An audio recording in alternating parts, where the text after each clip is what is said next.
Poddin My Noggin, hosted by CK Sims, creating a platform to elevate, educate, and heal by creating a space where people can share their stories of struggle, triumph, and redemption.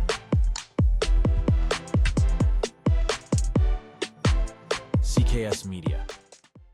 Hello, everyone, and welcome back to another episode of Poddin My Noggin. Just like the last episode, we are also having technical issues. These ones are a little bit more grave, however. Today, we are joined by a lovely lady. I'm going to assume lovely. What's that phrase? Assume innocent until proven guilty. Is that how that goes? Yes. Lovely lady with a great story about a topic that I happen to love, pizza. So, Erica D'Arcangelo. That's right. Okay, because initially when I read it, I was going to say D'Arcangelo. Like, just because in French, you just kind of take the D and you smush it with the arc, right? Yeah. And you're probably wondering, why is he talking about French? Because I live in Quebec, in Canada. So you have written a book, right? And it's called not Astoria Pizza, as I read it. It's called A Story About Pizza. Yes, that's right. Was this your first book? My first book. Published it middle of August. Is it doing well? It's doing pretty well, actually. I'm selling books, which makes me so happy. This was my dream. Of course. Yeah. So I love this. And then so everybody out that's listening today, will link also in the show description and everything where you can pick up this book. Let's go back though, before we get too ahead of ourselves. We want to understand the story, but let's talk about Erica first. Where did Erica start out sort of thinking that she would want to write a book? Like, how did that come into play? Okay, well, so it's kind of a funny story, but I've owned a marketing company and I've worked in the marketing industry for pretty much my whole life. For 20 years. And I was down in Tampa, and then a few years ago, my dad had heart surgery. Okay. And so my family and I decided we would go home, which was Western Pennsylvania, outside of Pittsburgh. So we'd go home for the year. And we got a house maybe 15 minutes from my parents, and my dad was recovering from surgery. And I really felt like we should go and do something a few days a week. And we've had our family pizzeria in our family since, my dad was born. And so I said, hey, how about if we go and you can work at the pizzeria and you can do what you do there, and I'll help you with your marketing, and I'll go and film some content. And I remember at the time my dad, he was a little bit grumpy and he was like, I don't believe in marketing. I said, okay. I said, we'll just go together. It'll be nice. We'll drive in.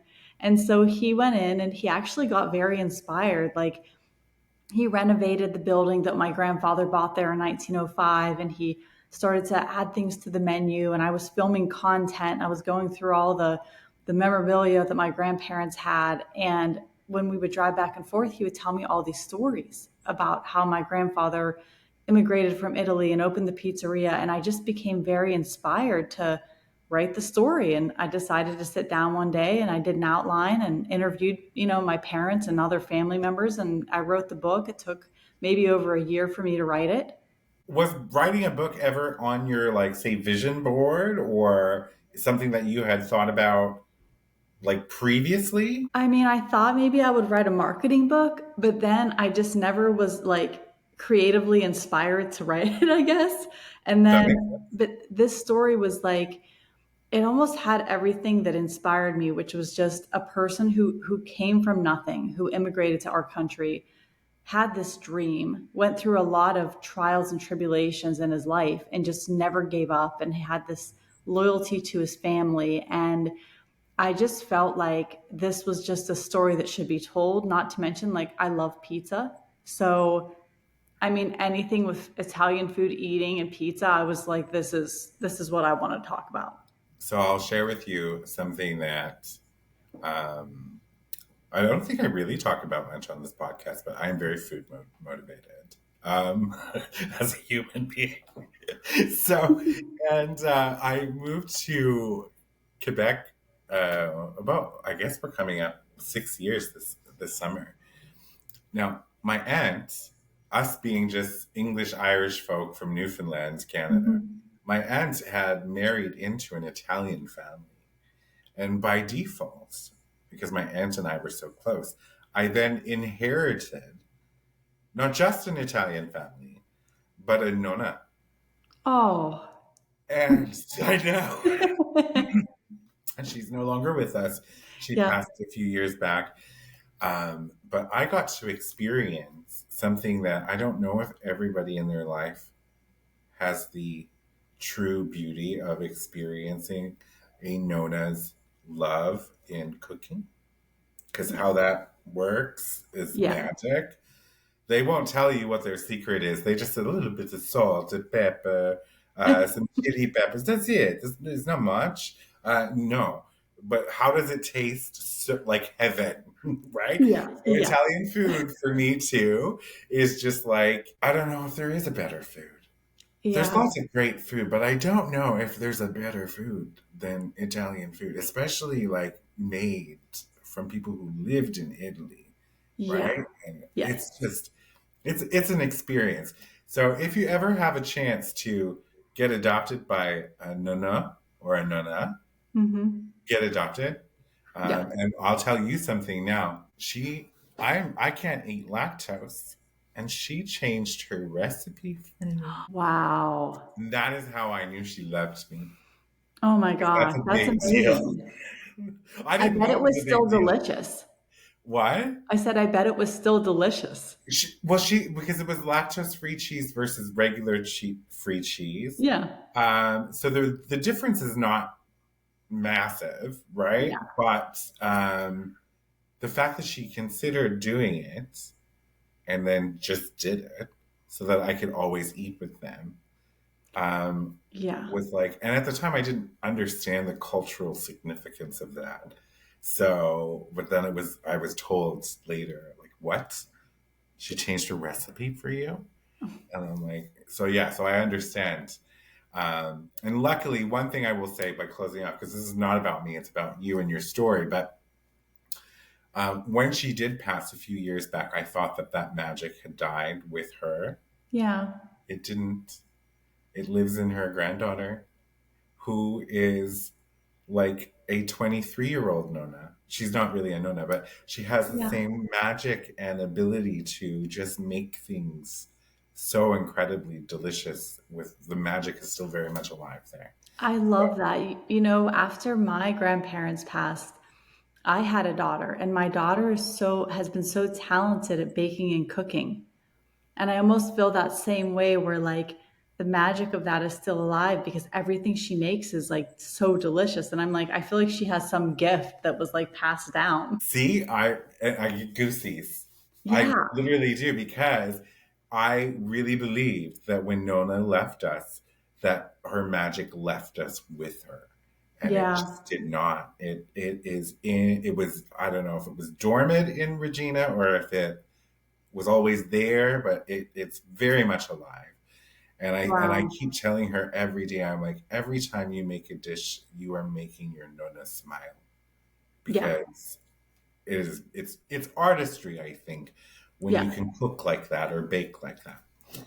Yeah. So the story is of your grandfather, Yes. and you said 1905 he Yeah. opened the store. That wasn't yesterday.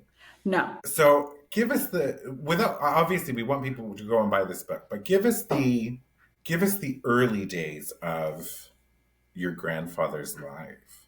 Absolutely. So you have my grandfather and his parents, and he had three brothers, and they came over on a boat from Abruzzo, Italy. And they landed in Ellis Island, like a lot of Italian immigrants did.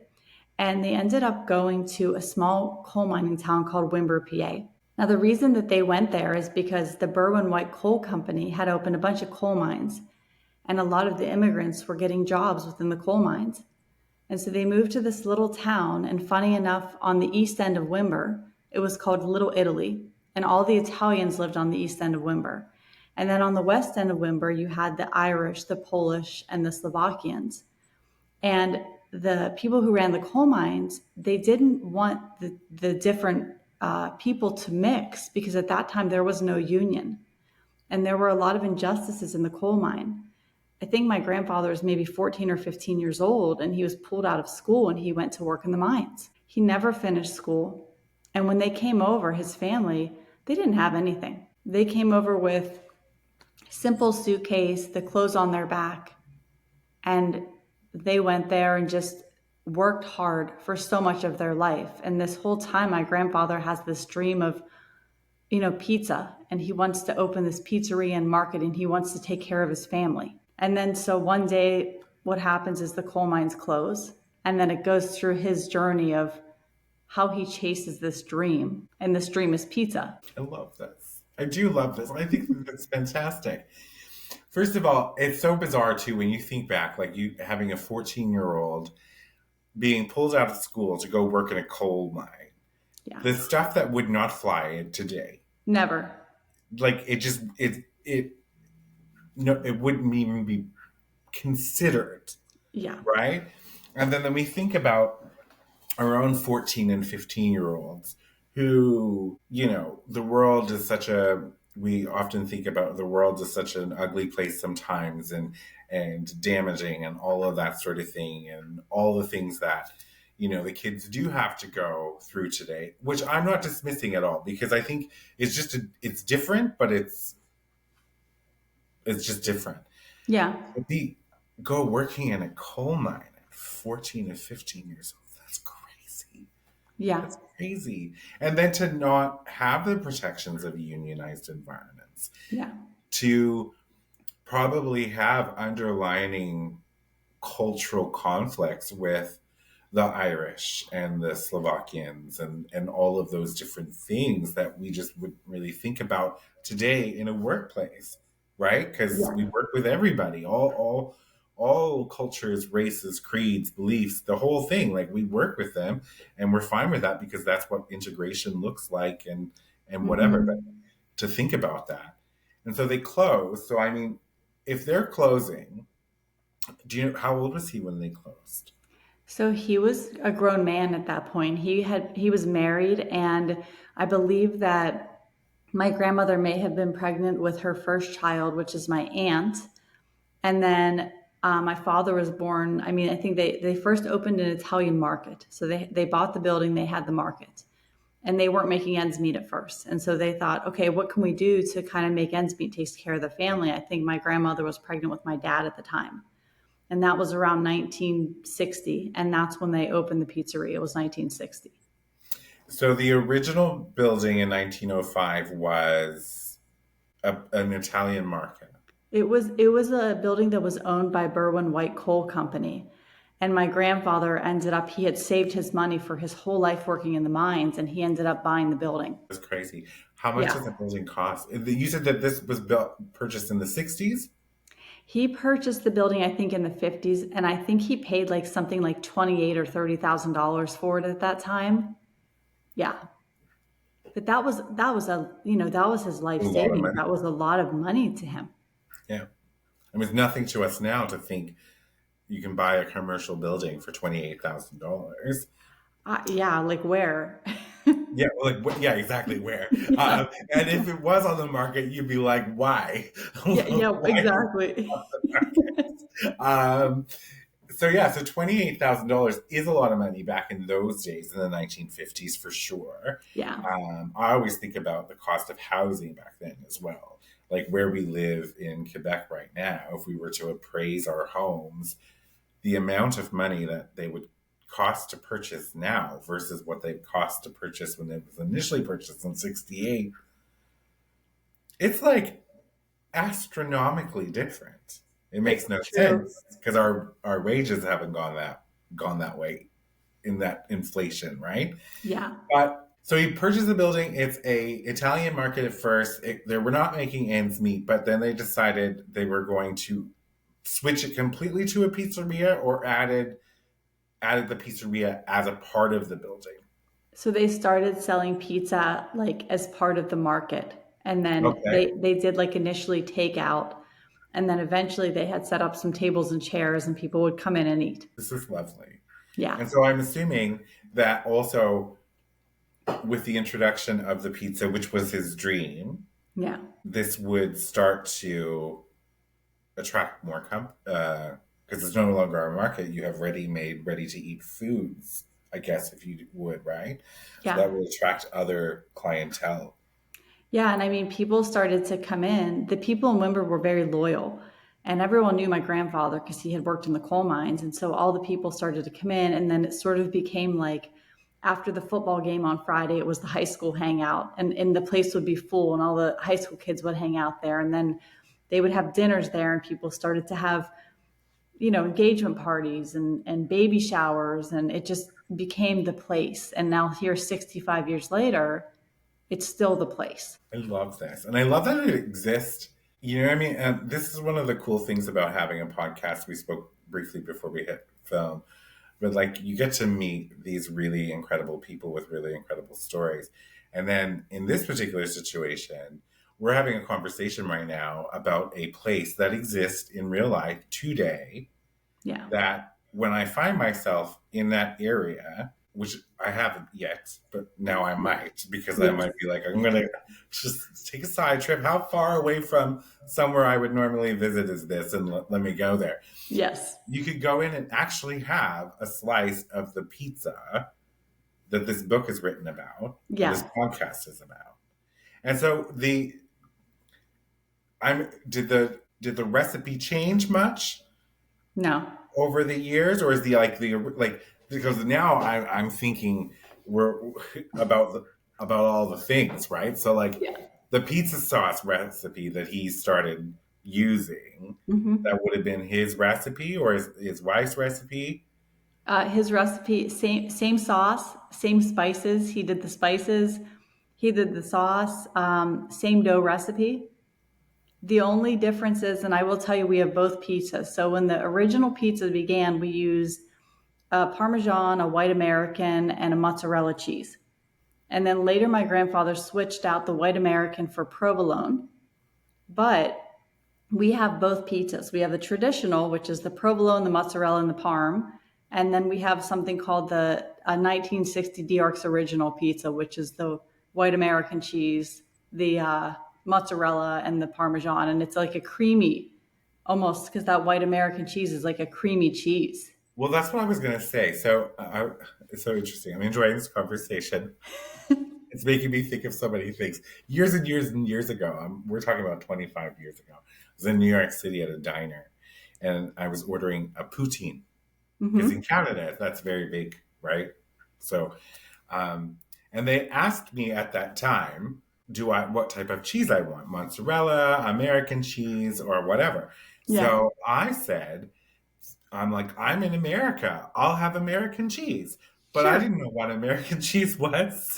So when they brought out my poutine, it was just a Kraft cheese single slice on top of the fries with gravy. And I'm like, what have I done? Yeah. So, but now I'm thinking, so it's white American cheese. Mm-hmm. So it would taste different. And Tastes then different. mixed in with mozzarella and Parmesan, that would be very creamy. It's very delicious. Oh, if I wasn't lactose intolerant, I'd totally order that. Well, we have a tomato pepper pizza that Tomato. has like it's a special sauce. So my mother is a master gardener. So she grows, I mean, all kinds of things. So we get a lot of the peppers and the tomatoes from the garden. We have San Marzano tomatoes. And then my father makes this special sauce, which is like a little bit spicy with peppers. And then we put it on like the homemade pizza dough because we make the pizza dough every day that we're open. And then we put that in the oven and it's super delicious. And then, you can sprinkle a little bit of parm on it, but you can also have it without. But it's my sister's favorite pizza in our shop. So I feel like for me, so Mm-hmm. there's this element of um, we're just gonna. There's memes, right, that you see Yeah. online about like people who are lactose intolerant or allergic to certain foods. They're Yeah. like, maybe today I won't be. We'll try.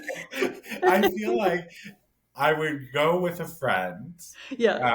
and say, okay, I want to try the original or the traditional Yep. and the original and what you just said as well. But like the other two, I just want like to cut a piece of the crust, like a very a thin piece off the side to taste it because it sounds delicious. Like It's it so really does delicious. sound delicious. Like I totally would want the traditional just to see like what it was that he started with, Yeah. and then the original Diarc's original, and then the traditional as well. Yeah. So I love pizza, and there is this weird theory I have that sometimes I don't know why, and maybe you do, but sometimes I can eat pizza with cheese on it, and it doesn't impact me Mm-hmm. the same way that if I would say to eat a piece of cheesecake. Don't know why that is. It could be that the pizza cheese is aged more. I don't know, or because it's whatever. I know that the longer it ages, the less lactose that's in it because of the enzymes that eat it. Sure. Um, so I know that a Balderson 4-year aged cheese I can eat without issue. Well, apparently Parmesan is good for that. So yeah, so Parmesan is one of my safe cheeses, and I can just Yeah. enjoy with no issue whatsoever. But I will obviously we're talking about Little Caesars. Sorry, because we were they Sure. have they have a cheese, whatever cheese they use. I can have a couple slices of their cheese, and it really has zero impact on me. Wow, I wonder why. I don't know why, and I Googled it, and I just wish that I had Neil deGrasse Tyson on speed dial because he seems to have the answer to everything. So Yeah. I'd be like, just text him and be like, why is this? You know what I mean? So if you're out watching Neil, come on the podcast. I have a lot of questions. So you wrote this. We're going to take a break. We'll be Okay. right back, everybody. Life in Stitches by C.K. Sims. Available for purchase in paperback and ebook on all major platforms.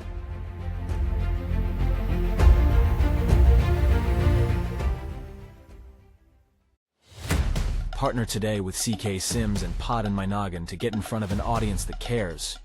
You will be supporting mental health stories, tales of resilience, and uplifting content, aligning your brand with bringing goodness, authenticity, and kindness front and center.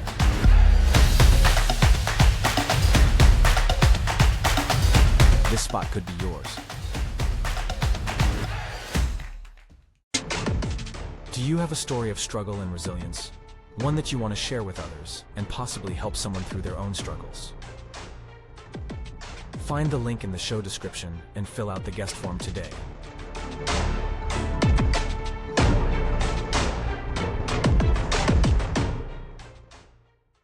Welcome back, everybody. Before the break, we are talking to Erica D'Arcangelo, and she wrote a book called A Story About Pizza.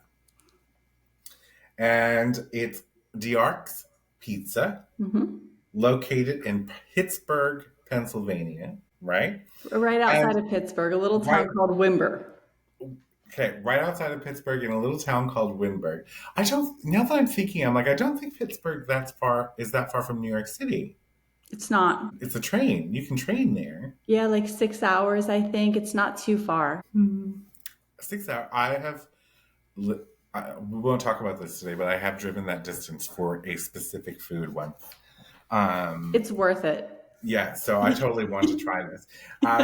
So you wrote a book. You had talked about the fact that your dad had to have heart surgery. You went in and you started helping him out in the shop. He decided to renovate. You did some marketing, all of those things, and he would tell you stories about the shop on your drives home. So, what's different today versus what was there 65 years ago? So, okay, it's the same building, Yeah. but it's a little bit different because we kind of moved the kitchen back and we opened it up so we have a lot more like dine-in space. Okay. So And then, would it be like an actual full-fledged restaurant now? oh yeah, Oh, it is? it's a Okay. full-fledged restaurant. And So in the beginning, my grandfather made two pizzas. It was a rectangular pizza, 15 slices, plain and pepperoni. Now we have 16 different pizzas, and these are all from my dad going to Italy and family recipes. And then, funny enough, when we were growing up, one of my brothers, he did not like to eat square pizza. So my mom started making him a very thin round pizza, and we named it a Mike's pie. So we have Mike's pies now. So all 16 pizzas, we make them in a traditional tray or a Mike's pie, depending on what kind of pizza you want. Okay, so now this is interesting. I love that because kids are great. I'm like, I don't like square pizzas. Um, and I get, you know what though? It's a preference thing. I'm sure it's got something to do with texture or the fact that there's some slices don't have a crust, right? Yeah. So I mean, I get it. I totally get it. But so now you have a thin crust type option. So when you so these recipes come from the family, and you went to Italy to get a lot of them. Is it are the pizzas made in Italian style or Western style? So I would say Italian style because like we get like the unbrominated, unbleached flour. So we have like the Italian flour, and it's really from what my grandfather, brought over.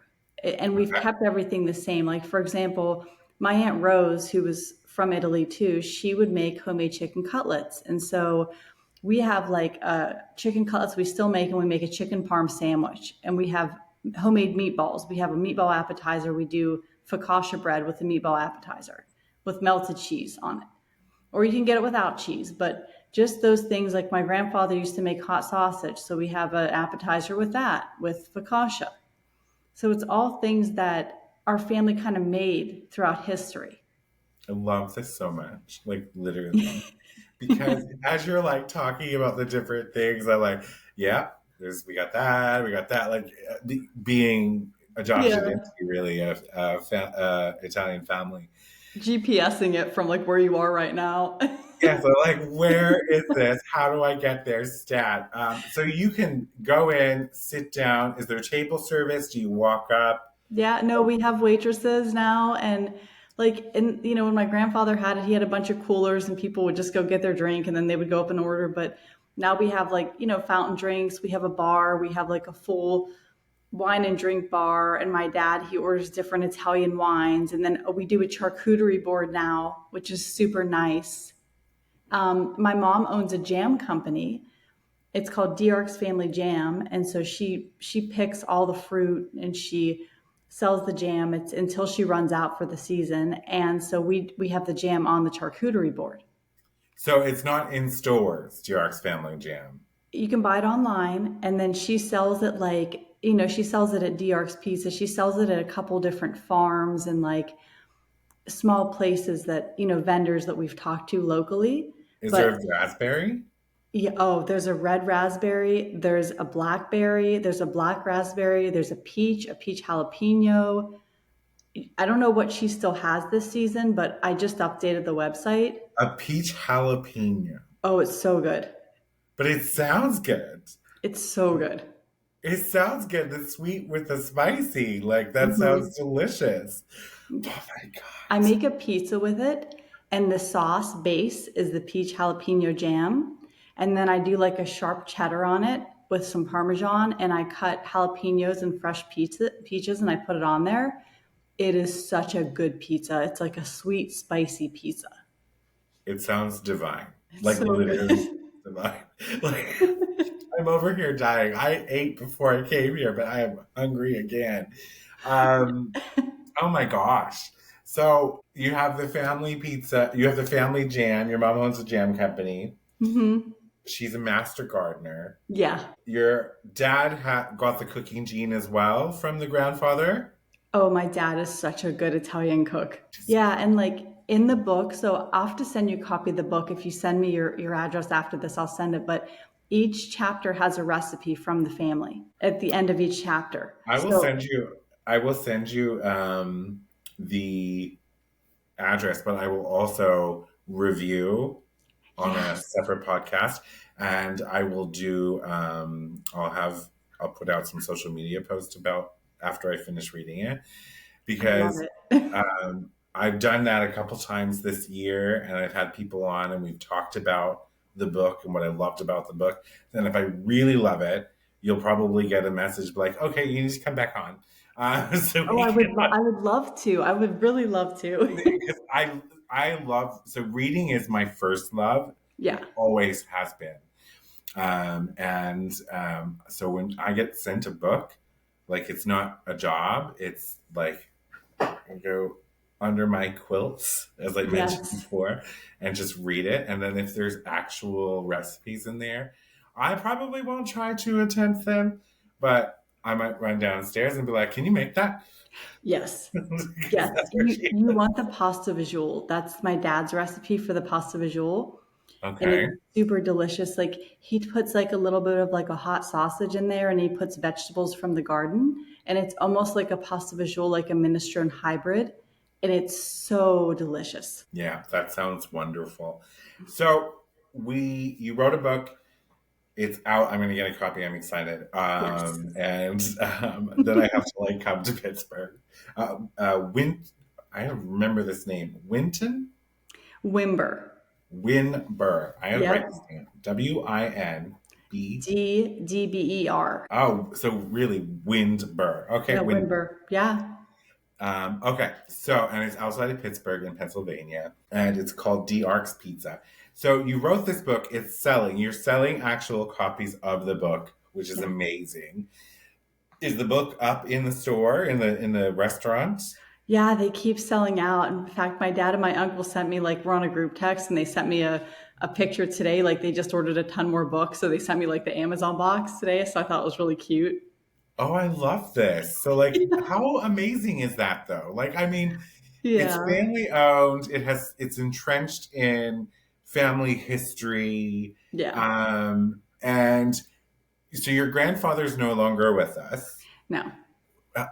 When did he pass? Do you He mind passed in asking? 1999. 1999. Yeah. And it was a restaurant by then, or it took on that shape afterwards? It was a restaurant, but it was a lot smaller, maybe half the size. And then my dad decided to renovate, and that's when we kind of moved the kitchen back. And we had to get two ovens because one oven wasn't enough. And we got really busy. Like I started to do TikTok videos a couple years ago, and we ended up going viral on TikTok. So now it's really busy all the time. I can imagine, right? So, like, Yeah. it's interesting how TikTok works, because you go TikTok viral, then you've like landed space in the millennial brain. Yeah. Yeah. I mean, I And went to bed and I woke up the next day and we had 1 million views, and I was like, what what was happened? the video about? They're all cutting pizzas. So I've seen some videos on cutting pizzas, so there's a high probability that I have probably watched one of your, if not multiple, of your TikToks. I'm curious about staff. Does he have, like, I mean, I know when he started, it was him and his wife, and it was probably just them for many, many years. Yeah. But are there any original staff, like, that have stuck around? Yeah. Yeah. So my Aunt Rose's son, so we do the porchette sandwiches, just, we roast it for days and we have like the homemade rolls. He still makes the porchettes every week. He comes in and he's been doing that for like 30 years, I maybe love longer than that. And that. then we had a cousin who she worked there, I mean, from the time she was a teenager to like recently. That's just I think I love it because of the legacy, Yeah. right? I think legacies like that are beautiful. And you don't hear, because everybody's all like commercialism and like shiny new, what's hot, what's trending, like all of this stuff. And we fail so often as a race of humans, humankind, if you will, to just stop and take a look at some of the things that have stood the test of time, that have such deep stories attached to them. Yeah. And, like, for me, if I were to have been in Pittsburgh and just walked by the store and then had a piece of pizza, I'm sure it would have been delicious, and I would have thought, I'm like, that was a really good piece of pizza. Yeah. If I go back there, I'm going to have that again. But then when you start to learn the story of a place, it's not even like the characters, it's the people. To know that your grandfather worked in a coal mine until they closed, and he saved every dollar to try and open this pizza dream that he Yeah. had. He was motivated by pizza, and who's not motivated by pizza? I know, right? Like, come on, it's Yeah. pizza. So, but I think that that's the part that's really beautiful. So, and then when you're talking about, you have your, it was your cousin who makes the porchettes. Yeah. Yeah, Well, my dad's cousin, but in an Italian family, that's your cousin. it's true. Yes, and um, so for 30 years. So, and then you had another cousin, I think it was another Yeah. cousin, yeah, who worked from a teenager till recently. So, really, if you're looking at this, it's been a family affair, Oh yeah. Our and our it's whole family has worked there. Like I folded boxes. My grandfather paid me 10 cents a box when I was 8 years old, and then made pizzas and ran the ovens, and I waitressed, and he ran the cash register, and now I do the marketing. So you could say, I pretty much worked there my entire life, above and beyond everything else. this is fantastic. I love it, and I just love that. I just think it's fantastic. Your dad's doing okay. Yeah, It's been a few years since the heart surgery. he's We doing great. Yeah, we that's something we have in common. So my father also had to have heart surgery Okay. and a valve replacement. And Yeah, same. A leaky duct or something valve. Yeah. yeah, and he's got a little bit of pig in him right now, like a little pig valve is what he has. Wow. That's what they had to go with. He didn't want the clicky one because it made Hmm. noise. Yeah. So he's 15 years post and still doing well. So it's it's one of those things. So what is next? So you've got this book. We're gonna plug it. I'm gonna make sure that people go out and buy it. But then not on once you buy the book, once you read the book, then you absolutely have to take the pilgrimage to go to Windber, Pennsylvania, to go to D Arc's Pizza. Hmm. Like I think that that's like a 2025 goal. No, like I Bucket think that list. that's a pretty good goal to like go on that journey, right? Yeah. Yeah, I think that that's a really good goal to go on that journey and then do a TikTok standing outside eating it. Yes, They, absolutely. like this would be, yeah, I'll do the video. Somebody else can post the TikTok, but this is fantastic. So, what is next for you? Because you're the writer behind the story. Like I know the story it's based on family history and legacy and dreams and all of those things. What is next for you? And then what do you want people to take away from what you've done with the book, but also the legacy in which your family has built? Sure. So I'm actually doing a children's book series on pizza and Italian culture. And the first book, I just finished it 3 days ago, and it's going to be up for pre order, I think, in about 2 weeks. And then it's going to be released on the 10th of February, which is National Pizza Day.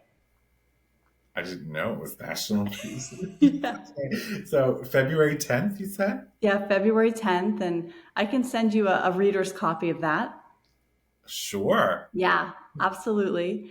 Um, Um, so, because yeah, I will review it as well. yeah, that's the next one. And then we're doing a docuseries on pizzerias. We're going to start with our pizzeria, and we're going to release that probably right after the first of the year. And that's our next creative goal, because I have a video production company, so we've been doing video for a long time.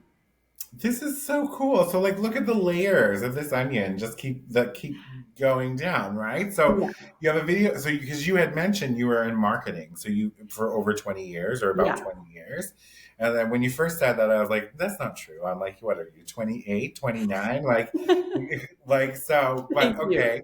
Um so you've got the video production company as well.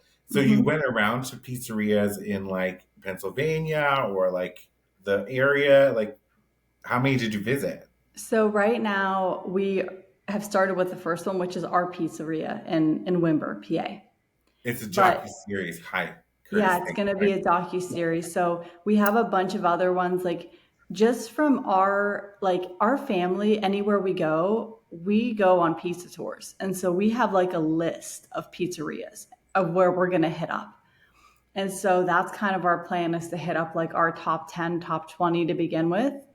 And then I think after that, once we get like recommendations from people, we can start hitting up more and more pizzerias. And we go there anyway. We like to eat, so this is just going to be the added. Where can people view the first docu-series? That's YouTube. set to come out when again? I think we're going to probably be ready for the first episode, maybe the end of January, but it'll be on a story about pizza, the YouTube. We have a book trailer video up right now on there that talks about the book. Okay.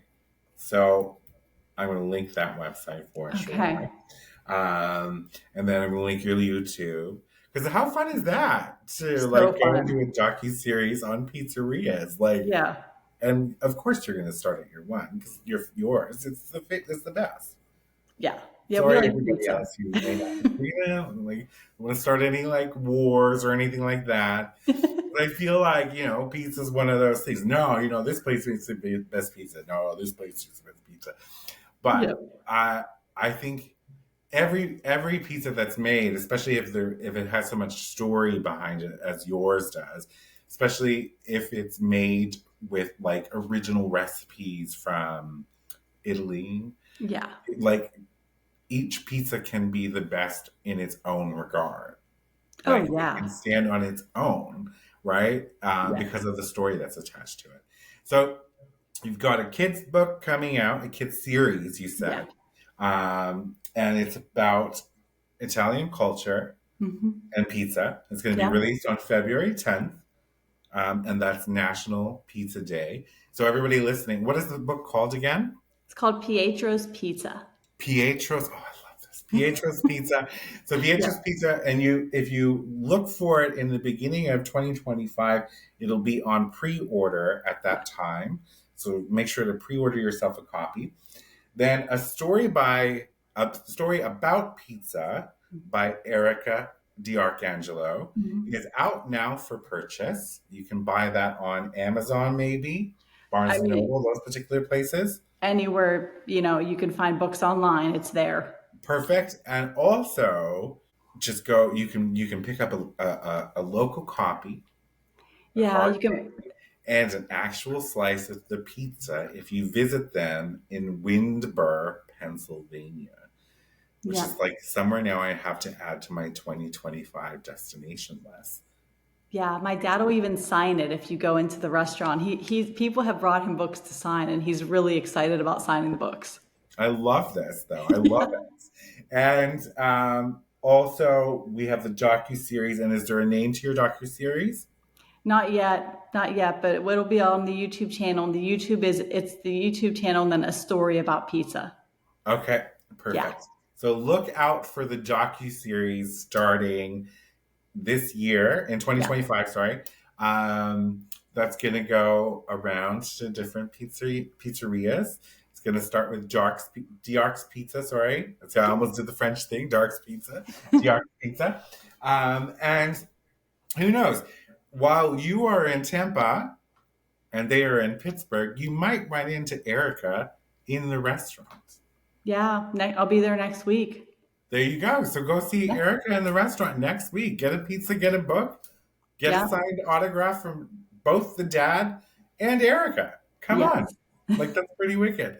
Erica, thank you so much for being on the show. I really appreciate it. Thank Is you. there anything you want people to know, take away from what you've done, the story, your grandfather's story, any of those things? Sure. I mean, the message is just never give up on your dreams, and nothing good usually comes easy. So, if you have something in mind and you want to do it, just keep plugging away.